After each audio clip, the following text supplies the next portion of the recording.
ವ್ಯಾಸಾಯ ಭವನಾಶಾಯ ಶ್ರೀಶಾಯ ಗುಣರಾಶಿ ಹೃದ್ಯಾಯ ಶುದ್ಧವಿದ್ಯಾಯ ಮಧ್ವಾಯ ಚ ನಮೋ ನಮಃ. ಅಭ್ರಮಂ ಭಂಗರಹಿತಂ ಅಜಡಂ ವಿಮಲಂ ಸದಾ ಆನಂದತೀರ್ಥಮತುಲಂ ಭಜೆ ತಾಪತ್ರಯಾಪಹಂ. ಮೂಕೋಪಿ ಯತ್ ಪ್ರಸಾದೇನ ಮುಕುಂದಶಯನಾಯತೆ ರಾಜರಾಜಾಯತೆ ರಿಕ್ತಃ ರಾಘವೇಂದ್ರಂ ತಮಾಶ್ರಯೇ. ಬ್ರಹ್ಮಚರ್ಯ ಹರಿಪ್ರೀತಿ ಸುವಿದ್ಯಾ ವಾದಶಾಲಿನಃ ಇಷ್ಟದಾಂ ಕಷ್ಟಹರ್ತೃನ್ನಃ ವಿದ್ಯಾಮಾನ್ಯ ಮುನೀನ್ ನಮಃ. ಶ್ರೀ ಗುರುಭ್ಯೋ ನಮಃ.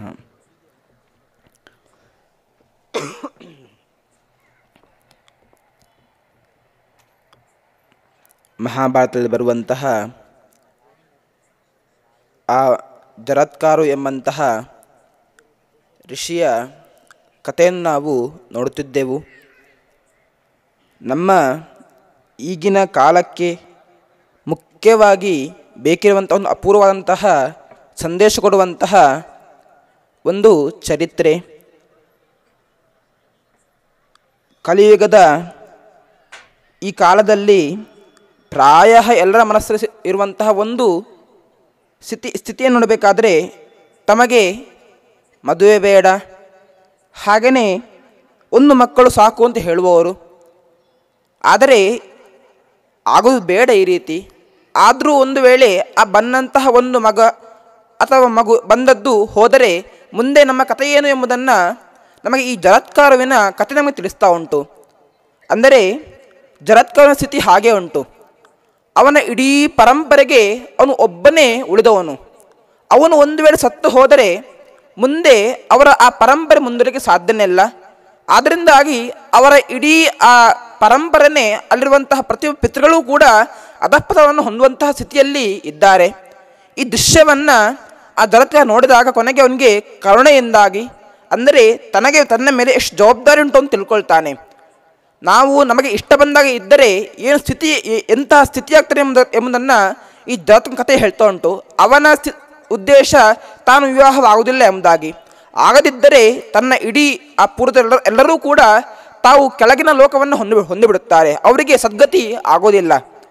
ಕೊನೆಗೆ ಅವರ ಒಂದು ಉದ್ದೇಶಾನುಸಾರವಾಗಿ ಜರತ್ಕಾರು ತಾನು ವಿವಾಹವಾಗಿ ಒಪ್ಪಿಕೊಳ್ಳುತ್ತಾನೆ. ಆದರೆ 3 ಷರತ್ತು ನೋಡಬೇಕಾದರೆ ತನ್ನ ಹೆಸರಿನ ಹೆಂಡತಿ ಆಗಬೇಕು, ಹಾಗೆಯೇ ತನಗೆ ಕನ್ಯೆಯನ್ನು ಭಿಕ್ಷೆ ಕೊಡಬೇಕು, ಬಂದಂತಹ ಕನ್ಯೆಯನ್ನು ನಾನು ನೋಡಿಕೊಳ್ಳುವುದಿಲ್ಲ ಎಂಬಂತಹ ಷರತ್ತನ್ನು ಹಾಕಿಕೊಂಡು ತಾನು ವಿವಾಹವಾಗಲು ಮುಂದುವರಿಯುತ್ತಾನೆ. ಭಗವಂತನ ಸಂಕಲ್ಪ ಎಷ್ಟು ಚೆನ್ನಾಗಿ ನೋಡಬೇಕಾದರೆ, ಅಂದರೆ ನಮ್ಮ ಉದ್ದೇಶ ಚೆನ್ನಾಗಿತ್ತು ಅಂತ ಹೇಳಿದರೆ ಭಗವಂತ ಹೇಗಾದರೂ ಮಾಡೋದಕ್ಕೆ ಫಲವನ್ನು ಕೊಡ್ತಾನೆ ಎಂಬುದಕ್ಕೆ ಈ ಜರತ್ಕಾರು ಉದಾಹರಣೆ ಆಗ್ತಾನೆ. ಯಾಕಂದರೆ ನೋಡಿ, ಅವನ ಆ 3 ಷರತ್ತು ತುಂಬ ಕಷ್ಟವಾದ್ದು. ತನ್ನ ಹೆಸರಿನೊಳೇ ಆಗಬೇಕು, ಅದು ಸಿಕ್ಕಿದ್ರೂ ಸಿಗಬಹುದು, ಆದರೆ ಕನ್ಯಾ ಭಿಕ್ಷೆಯನ್ನು ಕೊಡಬೇಕು, ಅದಾದರೂ ಸಮಸ್ಯೆ ಇಲ್ಲ. ಇನ್ನು ಮುನ್ನದಿರುವಂಥದ್ದು ಬಂದಂಥ ಕನ್ಯೆಯನ್ನು ತಾನು ಸಾಕುವುದಿಲ್ಲ ಎಂಬಂತಹ ಒಂದು ಆ ಷರತ್ತು, ಇದು ತುಂಬ ಕಷ್ಟವಾದದ್ದು. ಆದರೆ ಭಗವಂತನ ಸಂಕಲ್ಪ ಚೆನ್ನಾಗಿ ನೋಡಬೇಕಾದರೆ ಇದಕ್ಕೆ ಸರಿಯಾಗಿ ಅಲ್ಲಿ ಇನ್ನೊಂದು ವ್ಯವಸ್ಥೆ ಆಗಿತ್ತು. ಇವನಿಗೆ ವಿವಾಹವಾಗಕ್ಕೋಸ್ಕರನೇ, ಇವನ ಜೊತೆಗೆ ವಿವಾಹವಾಗಕ್ಕೋಸ್ಕರನೇ ಇನ್ನೊಬ್ಬ ಕನ್ಯೆಯಲ್ಲಿ ತಯಾರಾಗಿರುತ್ತಾಳೆ. ಅವಳು ಅಲ್ಲಿ ಚರಿತ್ರೆ ನೋಡಬೇಕಾದರೆ ಅದು ಬೇರೆ ಯಾರೂ ಅಲ್ಲ, ಸರ್ಪಗಳ ರಾಜನಾದಂತಹ ವಾಸುಕಿಯ ಆ ಕಥೆ ಅದು. ಆ ಕಡೆಯಿಂದಾಗಿ ಆ ಇಡೀ ಸರ್ಪಗಳಿಗೆ ಕರ್ದೃ ಮತ್ತು ವಿನಯತೆಯ ಜಗಳದಿಂದಾಗಿ ಅಲ್ಲಿ ಕರ್ದೃನ ಶಾಪ ನಿಮಿತ್ತವಾಗಿ ಇಡೀ ತನ್ನ ಮಕ್ಕಳಿಗೆ, ಅಂದರೆ ಕರ್ದೃವೇ ತಾನು ತನ್ನ ಮಕ್ಕಳಿಗೆ ಶಾಪ ಕೊಟ್ಟು ಬಿಡುತ್ತಾಳೆ, ನೀವೆಲ್ಲರೂ ಕೂಡ ಸರ್ಪಯಾಗದಲ್ಲಿ ಸುಟ್ಟು ಹೋಗಿ ಎಂಬುದಾಗಿ. ಆ ಸಮಯದಲ್ಲಿ ಷರತ್ತಿದ್ದ ಅಲ್ಲಿ ಶಾಪ ಇಷ್ಟೇ ಇರುವುದದ್ದು, ಯಾರು ದುಷ್ಟ ಸರ್ಪಗಳಿದ್ದಾರೋ ಅವಳು ಸಾಯಲಿ ಎಂಬುದಾಗಿ. ಆದರೂ ಕೂಡ ವಾಸುಕಿಗೆ ಒಳಗಿಂದ ಒಂದು ಗೊಂದಲ, ತನ್ನವರು ಸಾಯ್ತಾರೆ ಎಂಬಂತಹ ಒಂದು ಭಯದಿಂದಾಗಿ ಅವನು ಇದಕ್ಕೆ ಏನಾದರೂ ಪರಿಹಾರ ಹುಡುಕಬೇಕೆಂದು ಹೋದಾಗ ಆ ಸಮಯದಲ್ಲಿ ಅಲ್ಲೇ ಇದ್ದಂಥ ಒಬ್ಬ ಏಲಾಪತ್ರ ಎಂಬಂಥ ಒಬ್ಬ ಸರ್ಪ ಅವನು ಹೇಳ್ತಾನೆ, ನೋಡು ವಾಸುಕಿ, ನಮಗೆ ಭಯವಿಲ್ಲ, ಯಾಕಂದರೆ ತಾಯಿಯ ಶಾಪ ಇರುವಂಥದ್ದು ಇಷ್ಟೇ, ಏನೆಂದರೆ ಯಾರು ದುಷ್ಟ ಸರ್ಪಗಳಿದ್ದಾರೋ ಅವುಗಳಿಗೆ ಮರಣ ಎಂಬುದಾಗಿ.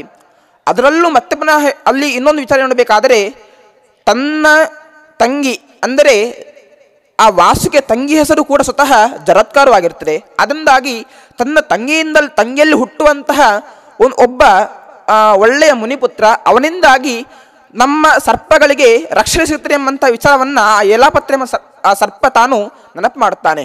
ಕೊನೆಗೆ ಈ ವಿಷಯವನ್ನು ಇಟ್ಟುಕೊಂಡು ತಾನು ಕಾಯ್ತಾ ಇರುತ್ತಾನೆ. ಅಂದರೆ ಜರತ್ಕಾರು ಯಾರು ಅವನ್ನೆಲ್ಲರೂ ಹುಡುಕಿ ತಾನು ಸಿದ್ಧನಾಗಿರುತ್ತಾನೆ.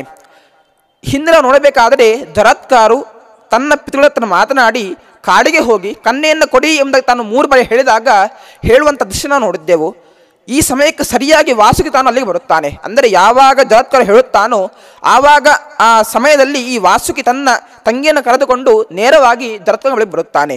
ಬಂದು ಹೇಳುತ್ತಾನೆ, ಜರತ್ಕಾರ ಋಷಿಗಳೇ, ನೀವು ಹೇಳಿದ ಹಾಗೆಯೇ ನನ್ನ ತಂಗಿಯ ಹೆಸರು ಜರತ್ಕಾರು, ಇವಳನ್ನು ನಾನು ನಿಮಗೆ ಭಿಕ್ಷೆಗೆ ಕೊಡ್ತಿದ್ದೇನೆ ಎಂಬ ಮಾತನ್ನು ಹೇಳುತ್ತಾನೆ. ಯಾಕಂದರೆ ಅವನಿಗೆ ಒಂದು ಒಳಗಿನಿಂದ ತನಗೆ ಅವನು ಒಳ್ಳೆ ಉದ್ದೇಶ ಉಂಟು. ನೋಡಬೇಕಾದ್ರೆ ತನ್ನ ಸಂಬಂಧಿಕರು ವಾಸುಕಿಯ ಅಂದರೆ ಆ ಸರ್ಪಗಳ ರಕ್ಷಣೆ ಆಗಬೇಕು. ಅದಕ್ಕೋಸ್ಕರ ತನ್ನ ತಂಗಿಯಲ್ಲಿ ಹುಟ್ಟುವಂತಹ ಮಗ ಆಸ್ತಿಕ ಎಂಬಂತಹ ಆ ಮಗ ಅವನು ತಮಗೆ ರಕ್ಷಣೆ ಕೊಡ್ತಾ ಎಂಬ ಕಾರಣಕ್ಕೋಸ್ಕರ ಅವನು ಆ ಜರತ್ಕಾರ ಮುನಿ ಹೇಳುವಂತಹ ಯಾವುದೇ ಷರತ್ತಿದ್ದರೂ ಕೂಡ ಒಪ್ಪುಗಳಿಗೆ ತಯಾರಾಗಿ ಬಂದಿರುತ್ತಾನೆ. ಯಾಕಂದರೆ ಅವನಿಗೆ ಉದ್ದೇಶ ಉಂಟು, ತನ್ನವರು ರಕ್ಷಣೆ ಆಗಬೇಕೆಂಬ ಕಾರಣಕ್ಕೋಸ್ಕರ. ಹೀಗೆ ತಾನು ಯೋಚನೆ ಮಾಡಿ ಕೊನೆಗೆ ಅವನಲ್ಲಿ ಕೇಳಿಕೊಂಡಾಗ ಭಿಕ್ಷೆಗೆ ಕೊಡುತ್ತಾನೆ ವಾಸುಕಿ.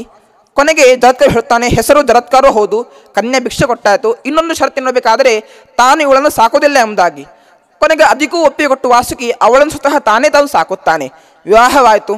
ನೋಡಿ, ವಿವಾಹ ಪೂರ್ವದಲ್ಲಿ ಇಷ್ಟು ಷರತ್ತಾದರೆ ಇದಾದಮೇಲೆ ಇನ್ನೊಂದು ಷರತ್ತು ಏನು ನೋಡಬೇಕಾದರೆ ಆ ತನ್ನ ಪತ್ನಿಯಾದಂಥ ಜರತ್ಕಾರವಿಗೆ ಆ ಮುನಿ ಹೇಳುವಂತಹ ಮಾತು, ನೀನು ಒಂದು ವೇಳೆ ನನಗೆ ಏನಾದರೂ ಅಪಚಾರ ಮಾಡಿದಾಗ ನಿನ್ನನ್ನು ನಾನು ಬಿಟ್ಟು ಬಿಡ್ತೇನೆ ಎಂಬಂಥ ಒಂದು ಷರತ್ತನ್ನು ಅಲ್ಲಿ ಮತ್ತೆ ಪುನಃ ಹಾಕುತ್ತಾನೆ. ಯಾಕಂದರೆ ಮುಖ್ಯ ಉದ್ದೇಶ ಇಷ್ಟೇ, ಅವನು ಯಾವುದೇ ಕಾರಣಕ್ಕೂ ಈ ಸಂಸಾರದ ಈ ಭೂಲೋಕದ ಸಂಬಂಧ ತನಗೆ ಇರಬಾರದೆಂಬ ಕಾರಣಕ್ಕೋಸ್ಕರ ಯಾಕಂದರೆ ಅವನ ಉದ್ದೇಶ ತಾನು ತಪಸ್ಸು ಮಾಡಬೇಕೆಂಬುದಾಗಿ. ಅದಕ್ಕೋಸ್ಕರ ಸಾಧನೆಗೆ ತೊಡಕಾಗಬಾರದೆಂಬ ಕಾರಣಕ್ಕೋಸ್ಕರ ಇಷ್ಟು ಷರತ್ತನ್ನು ಹಾಕೊಡುತ್ತಾನೆ. ಅವನ ಷರತ್ತು ತುಂಬ ಚೆನ್ನಾಗಿ ಉಂಟು, ಸಮಸ್ಯೆ ಏನಾಗಿಲ್ಲ. ಸರಿ, ಮುಂದೆ ಏನು ನೋಡಬೇಕಾದ್ರೆ ಅಲ್ಲಿ ಚೆನ್ನಾಗಿ ಅವರಿಬ್ಬರ ದಾಂಪತ್ಯ ನಡೀತು. ಮುಂದೆ ಹೋಗ್ತಿರಬೇಕಾದ್ರೆ ಸುಮಾರು ಸಮಯವಾದ ನಂತರದಲ್ಲಿ ಅವರ ಆ ದಾಂಪತ್ಯ ಜೀವನ ಚೆನ್ನಾಗಿತ್ತು. ಆದರೆ ಮಗುವಿನ ಉತ್ಪತ್ತಿ ಸ್ವಲ್ಪನೂ ಸೂಚನೆ ಬರುವುದಿಲ್ಲ. ಹೀಗಿರಬೇಕಾದರೆ ಒಂದು ಸಮಯದಲ್ಲಿ ಅವರು ಕೂಡ ತುಂಬ ಸಂತೋಷವಾಗಿರುತ್ತಾರೆ ಇಬ್ಬರೂ ಕೂಡ. ಸಾಯಂಕಾಲದ ಹೊತ್ತಿನಲ್ಲಿ ಆ ಜರತ್ಕಾರ ಎಂಬಂತಹ ಮುನಿ ತಾನು ತನ್ನ ಪತ್ನಿಯ ತೊಡೆಯಲ್ಲಿ ಮಲಗಿಕೊಂಡಿರುತ್ತಾನೆ. ಹೀಗಿರುವ ಸಮಯದಲ್ಲಿ ಆಗಬೇಕಾದ್ರೆ ಸಾಯಂಕಾಲವಾಗಿದೆ. ತಾನು ತನ್ನ ಪತಿಯನ್ನು ಆರೈಕೆ ಮಾಡಿಕೊಂಡು ಅಲ್ಲೇ ಕುಳಿತಿದ್ದಾಳೆ. ಇನ್ನೇನು ಸೂರ್ಯ ತಾನು ಅಸ್ತನಾಗಬೇಕು. ಈ ಸಮಯ ನೋಡಿದಾಗ ಅವಳಿಗೆ ಸ್ವಲ್ಪ ಗೊಂದಲ ಆಯಿತು. ಏನೆಂದರೆ ತಾನು ತನ್ನ ಪತಿಯನ್ನು ಎಬ್ಬಿಸಬೇಕೋ ಬೇಡ ಎಂಬಂತಹ ಅವಳಿಗೆ ಗೊಂದಲ. ಯಾಕಂದರೆ ಎಬ್ಬಿಸಿದರೆ ಅವನಿಗೆ ಅಪಚಾರ ಮಾಡಿದಾಗ, ಅವನಿಗೆ ಅವಮಾನ ಮಾಡಿದಾಗ ಆಗ್ತದೆ. ಎಬ್ಬಿಸಲಿಲ್ಲ ಅಂತ ಹೇಳಿದರೆ ಅವನ ಸಂಧ್ಯಾವಂದನೆ ತೊಡಕಾಗ್ತದೆ. ಹೀಗೆಲ್ಲ ಯೋಚನೆ ಮಾಡಿ ಯಾವುದು ಶ್ರೇಷ್ಠ ಅಂತ ತಾನು ಯೋಚನೆ ಮಾಡಿ ಕೊನೆಗೆ ಅವಳು ತೀರ್ಮಾನ ಮಾಡುತ್ತಾಳೆ. ಏನೆಂದರೆ ಮುಖ್ಯವಾಗಿ ಪ್ರತಿಯೊಬ್ಬರಿಗೂ ಕೂಡ ಸಂಧ್ಯಾವಂದನೆ ತುಂಬ ಮುಖ್ಯವಾದದ್ದು. ಅದರಿಂದಾಗಿ ಆ ಸಾಧನೆಯನ್ನು ಮಾಡಲೇಬೇಕು. ಆ ಒಂದು ಉದ್ದೇಶ ಇಟ್ಟುಕೊಂಡು ಅವಳು ಎಬ್ಬಿಸುತ್ತಾಳೆ. ಅಲ್ಲ, ಮುಂದೆ ಅಪಚಾರವಾಯಿತು, ಮುಂದೆ ಬಿಟ್ಟು ಹೋಗ್ತಾಳೆ, ಚಿಂತೆ ಅವಳು ಮಾಡುವುದಿಲ್ಲ. ಯಾಕಂದರೆ ಭಗವಂತನ ಸಂಕಲ್ಪ ಏನೋ ಇರಬೇಕೆಂಬ ಚಿಂತನೆ ಮಾಡಿಕೊಂಡು ಅವಳು ಎಬ್ಬಿಸುತ್ತಾಳೆ.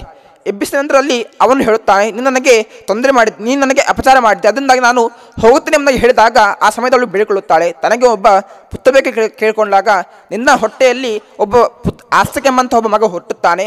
ಅಂದರೆ ಅವನು ಇಷ್ಟು ಹೇಳ್ತಾನೆ, ನೋಡಬೇಕಾದ್ರೆ ನಿನ್ನ ಹೊಟ್ಟೆಯಲ್ಲಿ ಮಗು ಅಸ್ಥಿ ಇದೆ ಎಂಬ ಮಾತನ್ನು ಹೇಳಿ ಹೋಗಿಬಿಡುತ್ತಾನೆ.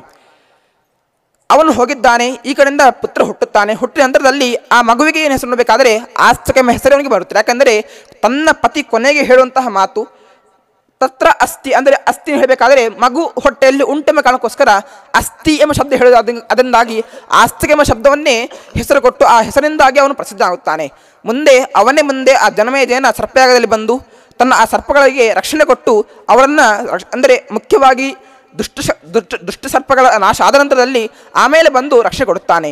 ಹೀಗೆ ಆ ಆಸ್ತಿಕನ ಈ ಉಪಾಖ್ಯಾನ ಹೇಳಿಕೊಂಡು ನಮಗೆ ಮುಖ್ಯವಾಗಿ ಬೇಕಾದ ವಿಚಾರ ನೋಡಬೇಕಾದರೆ ನಾವು ಯಾವುದೇ ಕಾರಣಕ್ಕೂ ನಮಗೆ ಇಷ್ಟ ಬಂದಾಗಿ ಈ ಲೋಕದಲ್ಲಿ ಇರಲಿಕ್ಕೆ ಸಾಧ್ಯನೇ ಇಲ್ಲ. ಅದಕ್ಕೋಸ್ಕರನೇ ಇದೂ ಒಂದು ಕಾರಣ ಇರಬಹುದು ನನ್ನ ಚಿಂತನೆ. ಏನೆಂದರೆ ಹಿಂದಿನ ಕಾಲದಲ್ಲಿ ಒಂದೆರಡು ಪುತ್ರ ಇರುವುದಿಲ್ಲ, ಮನೆ ತುಂಬ ಪುತ್ರ ಇರುತ್ತಾರೆ. ಯಾಕೆಂದರೆ ಯಾರಾದರೂ ಒಬ್ಬರು ನಮ್ಮ ಈ ಪರಂಪರೆಯನ್ನು ಮುಂದುವರಿಸುವುದೆಂಬ ಚಿಂತನೆಯಲ್ಲಿ ಇಟ್ಟುಕೊಂಡು ಆ ಹಿಂದಿನ ಕಾಲದಲ್ಲಿ ಒಬ್ಬರಲ್ಲಿ 5 ಪುತ್ರರು 6 ಪುತ್ರರು ಇರ್ತಿದ್ರು. ಆದರೆ ಈಗಿನ ಕಾಲದಲ್ಲಿ ನಮ್ಮ ಕಲಿಯುಗದಿಂದಾಗಿ ಎಷ್ಟು ಗೌರವ ಬೇಕಾದರೆ ಕೆಲವೊಮ್ಮೆ ಇನ್ನೂ ಕೆಳ ಹೇಳಬೇಕಾದ್ರೆ ಒಬ್ಬರು ವಿವಾಹವಾಗಲಿಕ್ಕೂ ಕೂಡ ಮುಂದುವರಲಿಕ್ಕೆ ಬರುವುದಿಲ್ಲ. ಹೀಗೆ ಇಂಥ ಸ್ಥಿತಿ ನಮ್ಮ ಬರಬಾರದು. ಯಾಕೆಂದರೆ ಮುಂದೆ ನೋಡಿ ಈ ಜರತ್ಕಾರನ ಕಥೆ ನಮಗೆ ಹೇಳ್ತಾ ಉಂಟು. ಏನೆಂದರೆ ನಮ್ಮ ಇಡೀ ಪರಂಪರೆನೇ ಅಂದರೆ ಹಿಂದಿನ ಅಷ್ಟೂ ಪೂರ್ವದರೆಲ್ಲರೂ ಕೂಡ ಅಧಃಪತನ ಹೊಂದುವಂಥ ಸ್ಥಿತಿ ನಮಗೆ ಬರ್ತಾರೆ. ಅದರಿಂದಾಗಿ ಮುಖ್ಯವಾಗಿ ಒಂದು ಒಳ್ಳೆಯ ಸಂದೇಶ ನೋಡಬೇಕಾದ್ರೆ ನಾವು ನಮಗೆ ಇಷ್ಟ ಬಂದಾಗ ಇರಲಿಕ್ಕೆ ಸಾಧ್ಯವಿಲ್ಲ. ಹಿಂದಿನವರು ಹಾಕಿಕೊಟ್ಟಂತಹ ಆ ಒಂದು ವಿಚಾರದಲ್ಲಿ ನಾವು ನಡೀತಾ ಇರಬೇಕೆಂಬುದಕ್ಕೆ ಒಂದು ಒಳ್ಳೆಯ ಉದಾಹರಣೆ ಈ ಜರತ್ಕಾರು. ಹೀಗೆ ಇಂತಹ ಒಂದು ಅಪೂರ್ವ ಸಂದೇಶವನ್ನು ಕೊಡುವಂತಹ ಮಹಾಭಾರತ, ಇದರ ಬಗ್ಗೆ ನಾವು ಇನ್ನೂ ಕೂಡ ಚಿಂತನೆ ಮಾಡೋಣ ಅಂತ ಹೇಳ್ತಾ ಕೃಷ್ಣ ಅರ್ಪಣಮಸ್ತು. ಹರೇ ಶ್ರೀನಿವಾಸ. ಶ್ರೀಪಾದಂಗಳವರು ಬೆಳಗ್ಗೆ ಮಾಡಿರ್ತಕ್ಕಂಥ ಉಪನ್ಯಾಸ